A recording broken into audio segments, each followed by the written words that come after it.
Good morning, good afternoon, good evening, folks. Whoever you are, wherever you are, it's me, Record69, the record collector, or moving forward, rare pickups. All right, so this is probably, most probably it is, I'm not 100% sure, but I'm just going to upload this to my new Facebook page called Rare Pickups. And then I'll just mirror this over to the record collector and eventually to the record collector's bar. But just to let you guys know what I'm doing is that on the Rare Pickups page, I'm just presenting the vinyl, just showing it to you guys in all the details, and not mentioning neither if it's for sale, if it ever will be for sale, or and therefore the price. Okay, so this is just a presentation of what I have available here. I hope I'll be able to post as many videos as possible. It just depends on how much time I have. Now I have a little bit of time on my hand, so I can do this, and that's pretty much it. Let's talk about this record. So this is Dream Theater. If you know Dream Theater, you know what I'm talking about. If you do not know Dream Theater, as I usually say, shame on you. This is a dramatic turn of events. This is their 11th studio album, and this was released in September of 2011, specifically on September 12th of 2011. And this was released, hence the title of the album, after the departure of Mr. Mike Portnoy, their drummer, their founding member, drummer, one of the best drummers of the world, arguably one of the best drummers of the world, that decided that he was a little bit tired. He was being burnt out, so he asked the band a couple of years earlier if it would be possible to do a little break, to take a break, because they had been releasing albums over albums, I think every 2 years more or less. And he was burnt out. He was burnt out, and he said, "I got to take a break, guys." So, and he offered, and he proposed the band to take a break for 5 years, not 2 years or 3 years, 5 years. Let's just take a break for 5 years. We just go fishing. We just go to the seaside. We do whatever we want to do. Just enjoy life, and then we'll get back together and do a record. Well, guess what? In business, it doesn't work that way. And the other members of the band, the management, they said, "Are we nuts or what?" So they said no. So he decided to leave the band. He thought that he probably had the reins in his hand since he was behind most of the workmanship of the band, if that's a proper word, I'm not sure. So he was in the marketing part. He had a lot to do in the writing. He had a lot to do in the producing, in the marketing, all around. He was everywhere on that. So he was a little bit too confident that Dream Theater, the other members, would say yes. And they didn't. So at that point, he said, "Okay, we're done." I don't know if it was a bluff at that point or not, but that's it. They accepted his resignation. They didn't kick him out. He just left. So they were floored by that, especially Jordan Rudess, the keyboard player. He cried. And then they decided, okay, life goes on. We have to move on, and let's just do something else now. What do you mean by something else? Well, let's look for a drummer.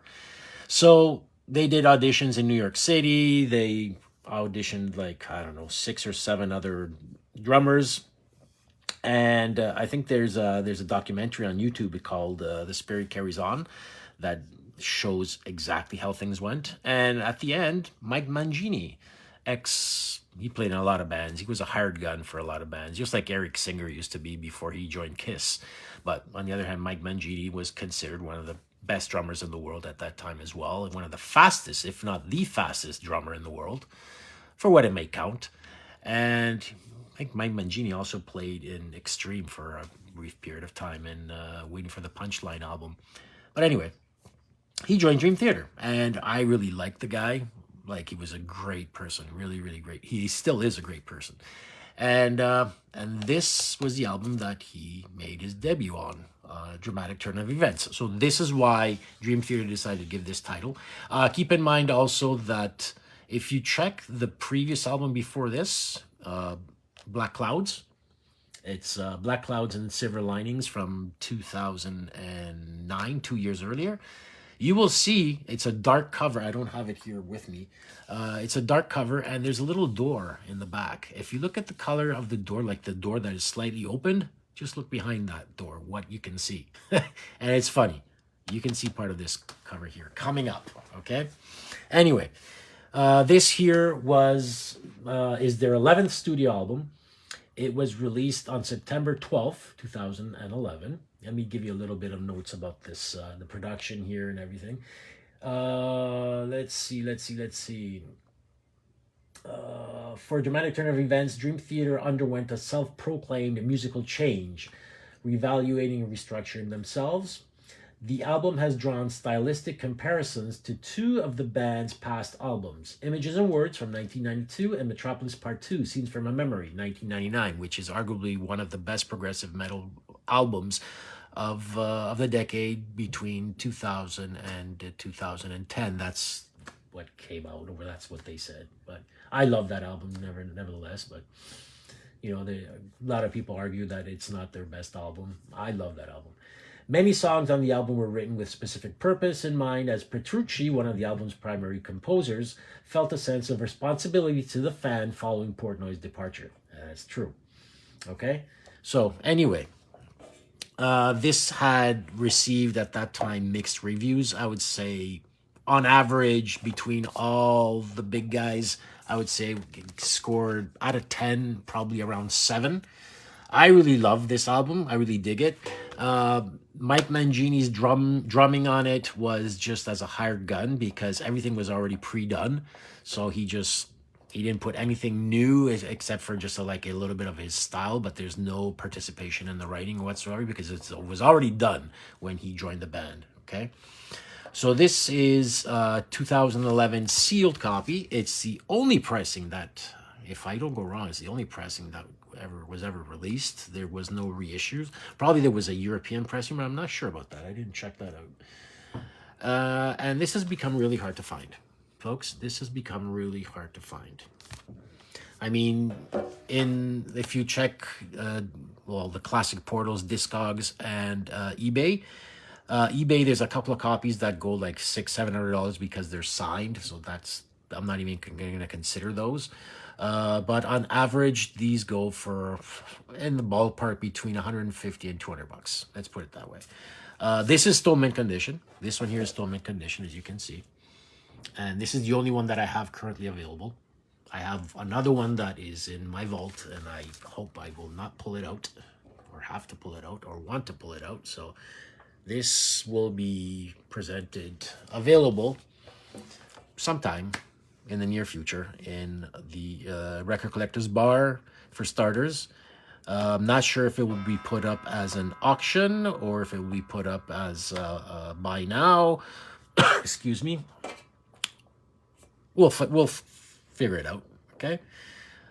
But keep in mind, look it up, because this one here, if you want the details of the specific release on Discogs, it's 313-1615, 313-1615. As of now, January 20th, 2024, there are currently 3 for sale.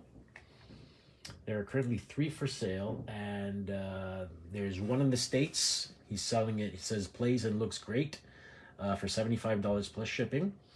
And there are other 2. One is in Indonesia, VG Plus, and one is in Ukraine, near mint.